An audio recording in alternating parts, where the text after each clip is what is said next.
Brace yourself as we untangle the high-stakes war between Taylor Swift and Scooter Braun. This gripping tale shook the music industry to its core. But one thing is for sure, Taylor exposed the music industry for being a dark, twisted place. The story started in 2005, when Taylor was only 14 years old. After getting rejected by multiple labels in Tennessee, her last resort was performing at a young artists showcase at a cafe in downtown Nashville. Luckily, music executive Scott Borchetta spotted Taylor at the show and signed her. But Scott didn't even work for a record label. Instead, he was starting his own and called it Big Machine Label Group. Taylor signed a 13-year deal that would keep her with Scott until she was 27 years old. Taylor's dad became an investor in the label, and from 2006 to 2017, she released 6 studio albums, including Speak Now Red in 1989. But behind the scenes, something sinister was happening.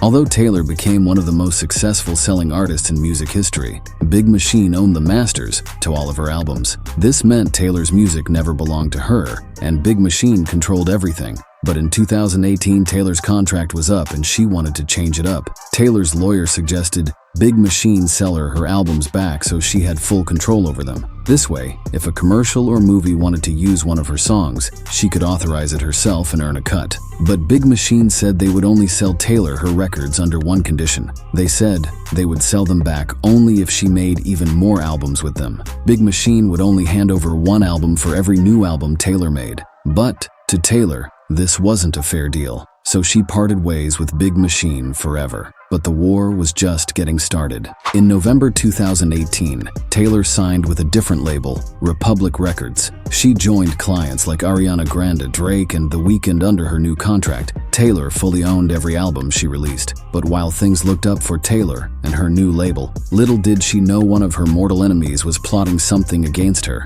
Music executive Scooter Braun bought Big Machine Label Group for $330 million and became the owner of all of Taylor's music. But Scooter represented artists like Kanye West, Justin Bieber, and Ariana Grande. Surely he would take good care of Taylor's music, right? Wrong. Taylor actually hated Scooter and feared his power. She said he used his clients like Kanye to bully her and destroy her career. But Scooter didn't care because he had full ownership over Taylor's 6 albums and could do whatever he wanted with them. But after the label announced Scooter's purchase, Taylor went to Tumblr and spilled some insane drama. She said she felt betrayed because she tried to buy her records years ago, but Big Machine wouldn't budge. She was also furious that someone like Scooter would benefit from her music for years to come. But what Taylor said next shocked everyone involved. She went into detail why she hated Scooter, and the stories were shocking. She referenced Scooter's involvement in creating revenge content against her and Kanye West's music video, Famous. She also said Scooter encouraged Kim Kardashian to release an illegally recorded phone call between her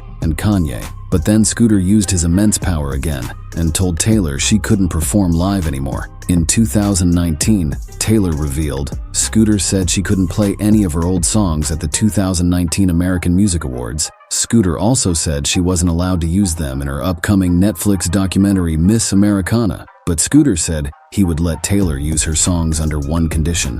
The order was for Taylor to never re-record her songs, and she had to stop talking badly about him. Scooter was so nervous how all the negative press about him would affect his career and tried to put an end to it by threatening Taylor. Taylor said she just wanted to perform her own music, so she had to come up with a plan to get it back. But in reality, she was being held captive. Scooter was the prison guard, and Taylor had a life sentence. The message to Taylor was very clear. Either be a good little girl and shut up, or you'll be punished. Taylor took her chances and relied on one very specific detail in her old Big Machine contract because she was labeled as the songwriter for all of her songs. She could legally re-record and distribute them to the public again, and that's exactly what she did. But in October 2020, a few months before Taylor would re-release her first album, Scooter did something even crazier. He sold Big Machine to Shamrock Holdings, a private equity firm owned by Disney, but you won't believe how much he sold it for. Scooter sold Taylor's masters for $405 million, which made his company $265 million. Scooter also made a hefty profit so he could pay off his vacations with Jeff Bezos in France, but you won't believe how much he made himself. Scooter netted close to $400 million, but then Taylor revealed Scooter came to her privately and tried to make a shady deal again. She said Scooter would let her buy her masters back if she signed a NDA to only speak positively about him to the press before she could even bid on her own music. She would have to sign up to be silent forever. Taylor's team said the NDA wasn't normal and Scooter wouldn't even quote her a price for her songs. But you won't believe what Scooter just said about the whole ordeal.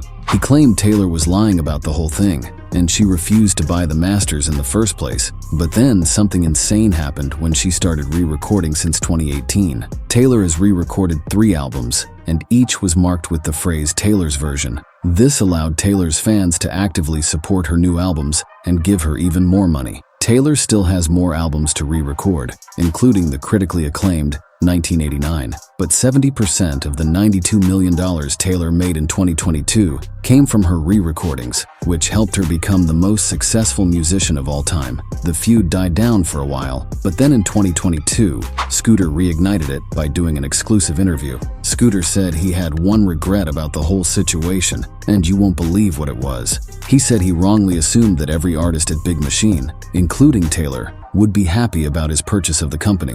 He thought everyone would see his intent and character and want to work with him, but not Taylor. He said the situation was made even worse because he was under an insane NDA. According to Scooter, Big Machine said he couldn't tell any of the artists about his purchase until the payment went through. In the end, Scooter felt he was treated unfairly by Taylor and didn't like how it went down, but Scooter said it was a learning experience and wished everyone involved, including Taylor, well. But in 2022, Business Insider did an exclusive investigation on Taylor's feud with Scooter, and they found something no one knew about. The report said Taylor disliked how Scooter handled Justin Bieber and Selena Gomez's breakup. Selena was one of Taylor's best friends, and she thought Scooter acted out of line multiple times. Reports said Scooter was intertwined in every aspect of Justin's life when he was with Selena, and heavily involved himself in breaking Selena's heart. The reporter also uncovered Scooter owned and operated multiple news and blog sites, which he used to push negative press about celebrities.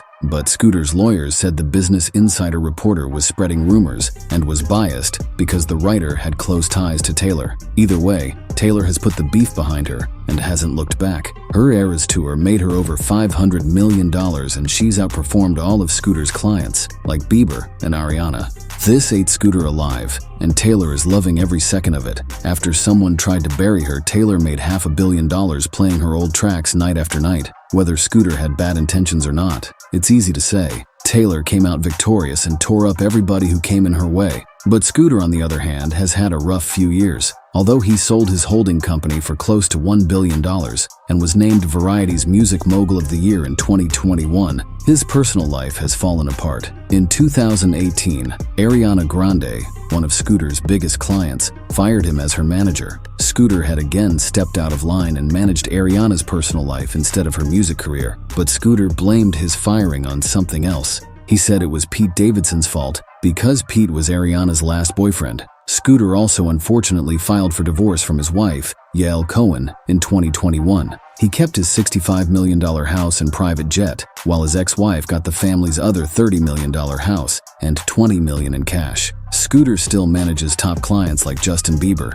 The Kid Laroi, and J Balvin, but he'll never be the same after his downward spiral with Taylor and her refusal to let him control her.